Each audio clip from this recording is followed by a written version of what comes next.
Let's take a look at the KitchenAid's new design in their sliding gas range.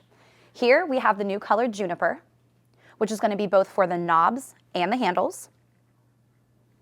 They are also going to offer a new color in black ore, as well as the traditional stainless steel, which will be a print-resistant stainless steel now across the board in their lineup. On the top surface, they're going to offer a dual burner for the griddle, so you can use it in the center or you can use it as a griddle. So it's giving you a very versatile function as far as your top surface goes. Traditional elements in the front, gas burners, along with your simmer and a smaller burner in the back. All of your controls are going to be in the front. And they did add air fry into their new lineup as well.